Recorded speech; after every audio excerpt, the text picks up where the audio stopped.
To SBA Today for the week of September 23rd, where our motto is likely helpful, definitely entertaining. Tanya, what the heck are we talking about today? Well, we're going to talk about the fact that they lowered rates. Thank God. Yes. Some small business lending stats and how Paul and I do it at our shops. And also, we're going to introduce a new feature on SBA Today's show called What Would You Do? So that's what's going to come down the line. But first, Paul, as we always do, we do a story. And this week it's mine. And like I said, even on my LinkedIn yesterday, I had no clue what I was going to talk about today, but that is pretty dadgum typical of me doing these shows. When it comes to preparedness of this, Paul is our prepared guy. I am the let's wing it. Yeah, fly by the seat of my pants kind of a gal. But in other things, I'm very prepared. And so that's what I wanted to talk about today for the story. One, went on a hike last week with my team, and there's 3 of us that went. One shows up early, gets there early, waiting around for the other 2 of us, right, to come. We roll in. But as the trek gets going and stuff, you see the difference in how we showed up. One shows up on time, early, in fact, whatever, but doesn't really have a lot of extra things in the pack, if you know what I mean. Whereas the other 2 of us show up, we're like bringing out snacks for everyone. We've got the water. We've got Band-Aids. I've got extra contacts just in case, whatever. Totally prepared in our packs. So there's like the difference, right, of showing up really unprepared in a way and showing up maybe too prepared. Who can tell? But that was just one. That's the hike. Then we've got a hurricane coming down to the Gulf this weekend, unfortunately. Oh. Now, my son is getting married this weekend, and my sister, my oldest sister, one of them, and her husband were coming, but they are in the Gulf. They have a big boat in Mobile Bay, and then they've got their house in Mississippi, and they're very nervous about this. Originally, it was tracking towards the Mississippi-Alabama line. Now it looks like it's tracking more towards Florida Panhandle. Hurricanes, it's Mother Nature. You don't know where the darn thing's going. What do? Do you prepare? Do you just come and think, okay, well, it's all right. It's no big deal. It's going that direction. Well, not no big deal, but you know what I mean. Yeah. Or do you actually prepare just in case? So they canceled their trip. They're not coming. It bums them out. They've been looking forward to this. But at the same time, they've got to do what they've got to do to prepare in advance for Mother Nature, just in case she shows her ugly little face there where they are. So that's being prepared. Now, this all obviously comes back to business. And the way it comes back to business is preparing in advance for things that you want to do, whether it be get a loan, whether it be sell your business, whether it be buy a business. What kinds of preparations are you doing in advance in order to do that? And Paul, I wanted to kind of just ask you a question right now. What do you see sometimes? And you brokers out there, I'd love it if you guys put some comments in or shared with us what you would like to see from your buyers and your sellers of how they can prepare in advance. I've got my own ideas and I'll share them in a sec. Paul, what do you think? Okay, well, you put me on the spotlight. I am. I love seeing financial projections, even when I don't need them. That's being prepared. What are they doing in their due diligence? That's a question I ask every single business acquisition, and that tells me a lot about the person. So those are probably the 2 things that I would look for right off the bat. Well, and you know what's crazy with me? I look for other things, or I would tell people to even start doing other things well in advance of even that, especially if you're going to sell a business. Mm-hmm. You got to be looking at that not a month in advance, not even really a few months in advance. The preference would be looking at that a year in advance, guys. I mean, or more. Or more. 2 is best. Yes. Yep. Yes. Be looking at that in advance to start getting your numbers where they need to be, to start, saving if you need to. If you're buying a business, where's your injection coming from? What do you have to offer? What's your experience? Start getting some perhaps. Anyway, so that's mine today is preparedness, kind of like you and I in this, right? And there's different things that we all are more apt to be prepared in. And there's others where we kind of roll with it. Like, I don't know how you hike. And if you're uber prepared like I am, because, safety first, I don't know if that's because I'm a mom or what. But then showing up on a show like this, I'm the winger. I wing it. I play. I have fun. I'm like, all right, if I screw up, whatever. Anyway, so there you go. Interesting. That's a good one. Thank you for sharing. You're so welcome. What we So got next? let's jump into our first news story. So if you are just hearing this now, where the beep have you been? Heck. They lowered rates 0.5%. So starting 10/1, because we all know quarterly adjustable, we don't care until 10/1. Rates are going down. So we got a quick little video clip here. That's right. Take them down. The Federal Reserve today delivering a jolt to the U.S. economy, a 0.5 percentage point cut to its benchmark rate, as inflation is making progress toward the Fed's target of 2%. Fed Chair Jerome Powell today saying the economy is in good shape. It's growing at a solid pace. Inflation is coming down. The labor market is in a strong pace. We want to keep it there. And Powell indicated rates are likely to come down further this year and next. The Fed's campaign to rein in inflation, which hit 9.1% in June 2022, drove borrowing costs for homes, cars, and credit cards to their highest levels in decades. Yes, as we all know, our borrowers got a swift kick in the you-know-what for a little while. So it's definitely, it was really nice when I got to send out an email to all my clients saying, hey, your rate is going to change on 10/1, and the responses that I got back were really good. So it'll be interesting to see what happens. So, I mean, if they're saying rates possibly come down again, maybe this year and next on behalf of every SBA lender, hell yeah. Now, however, I got to look at both sides of a story. Now, later in the video that we didn't show you, it does talk about that they're worried about unemployment numbers going up. And this is what they're trying to get ahead of. So I don't know if I'm going to be living in a tent by the end of the year. But it's something that obviously unemployment is obviously increasing. So we need to be very careful with that. And of course, our borrowers need to be really careful on that too, because we definitely have defaults increasing, which we have talked about in the past. So keep them going, at least the interest rates. So that's a good thing. So. That is. Well, hey, that's a good one for me because as we all know, we've all been waiting for those rates to start dropping.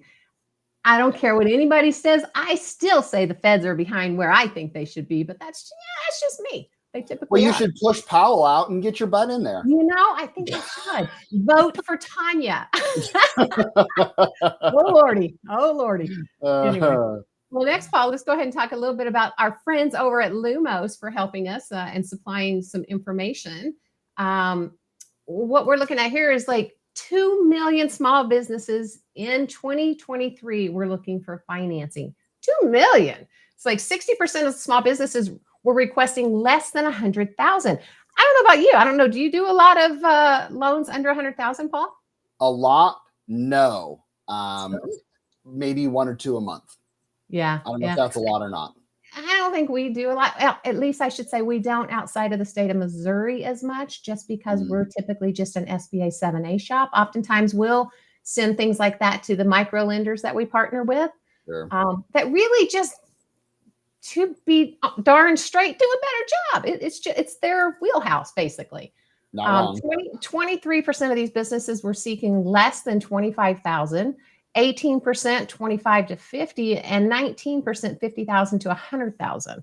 Now, 33% of small businesses requesting 100,000 to 1 million. Okay, got it. I'm more in that realm. We typically are quite honestly, above the 350 to 500. We oftentimes will let others who do, like, let's say the express lending under the 500,000, we'll let them do that, right? They can get it done quicker for the borrower. They can get it done with less paperwork. It's better for everybody. 19% sought 100,000 to 250,000. 14% sought 250,000 to 1 million, and 7% were over the 1 million mark. Anyway, so thanks to Lumos, 54,000 small businesses sought access to financing in excess of 1 million in 23. 2,100,000 small businesses sought financing less than 1 million in 2023. So pretty interesting. I don't know. How do you do it at your shop over there? Well, yeah, I mean, We are a credit union, so we do need to do some small dollar lending, and we Good. do that kind of in a very quicker underwriting, etc. But cash flow is still king, as the sign says.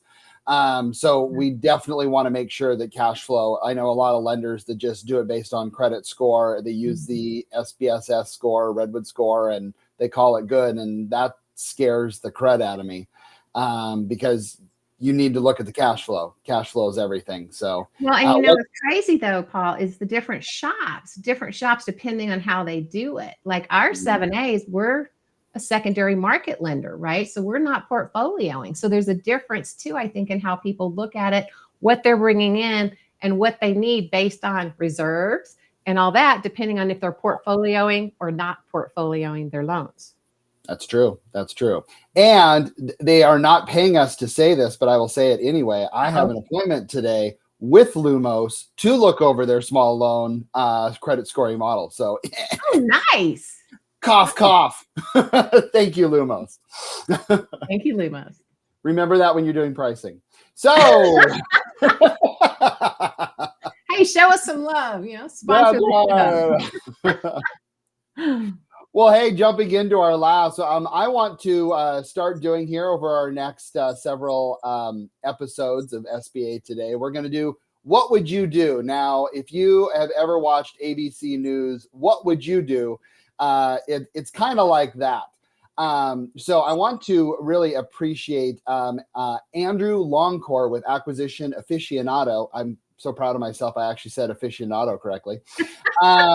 They kind of got this idea on there. So we're going to be sharing that. So here's this week, we're just going to address two things. So these are common questions and common things that we hear during a business acquisition. Okay. So like, for example, we have never heard the statement, our business is different. Right. Okay. While every business is unique, most core business concepts apply to every business, regardless of the uniqueness. You have money, right? Your money's just as green, right? This is an owner communicating, well, we don't do that. And I'm hoping that by saying this, you will not ask me any more questions. That's the hope for our business is different. Yeah, but you know what happens? Inevitably, what happens, Paul? That means that we just ask more questions. Yeah, 100%. We've already figured this out. We just ask. What would you do? See, there you go. Yep. I shout out to my buddy Brian Harding, who's a business coach, and he always makes fun of that as well. Our business is different. Oh, you have different money than we do, and you have different books because books are different. Now, we say that kind of jokingly. Right. There's a little bits of nuances in every industry. However, you make money, you have expenses, you have net income, right? The second one, it's not about the money.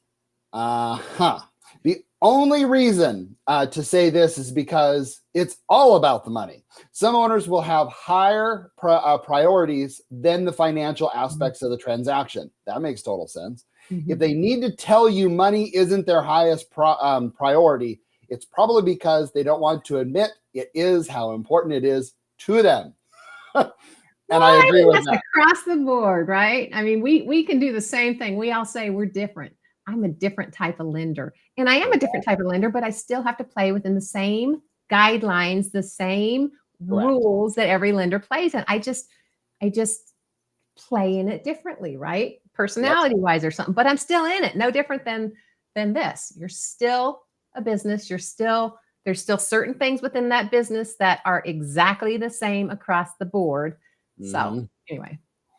So I mean, I think it's very interesting on those, and we'll continue to share some of these each one. Actually, I think we should change it. What would you say? Not what would you do? Sorry, my bad. But I really wanted to kind of go over these because these are things we all hear as SBA lenders. So definitely think about how you would respond to that question, or more importantly, tell us down below how you would respond to that question. Our business is different, or it's not about the money. Then if it's not about the money, then what are you doing? Absolutely. Even tell us what makes you different if you want. And if you can sell us on it, maybe we'll bring you on, or we'll have something to say about it. That's right. Anyway, well, thanks, Paul, for bringing that up. That's always a fun one. And guys, if you want the news when it breaks, or just to see us right when we break, right? Join us on Tuesdays on LinkedIn and or YouTube or any of the streaming platforms that you get your podcast on. At any time, you can catch up in the car if you want, right? Not, as Paul has said before, on the toilet. Please don't do that. It was the shower, not the toilet. Fine, shower. Put it But on it your could be shower. both. Shower's fine. If you're in Washington, Oregon, or Idaho, reach out to Paul Long there at Visa Credit Union. Or if you're in Colorado, Texas, Missouri, Florida, Arizona, Tennessee, and I'm told now, maybe North Carolina. I don't know. Anyway, and reach out to myself, Tanya Mazurek, here at Midwest Regional Bank. We'd love to help you. And don't forget our other family of podcasts, the SBA professionals out there. I know you want to see us all. So that'd be the BDO show and or Art of SBA Lending. If you've got comments for us, please reach out either via our LinkedIn and or, let's go back to this because I always get it wrong, SBA Today at artofsba.com. We'll see you guys next week. Oh, you stop it. He loves to mess with me on that. He even writes, just y'all, you got to know this, right? He writes in there, Tanya, say it fast. I'm like, anyway, all right, see y'all next week. See ya.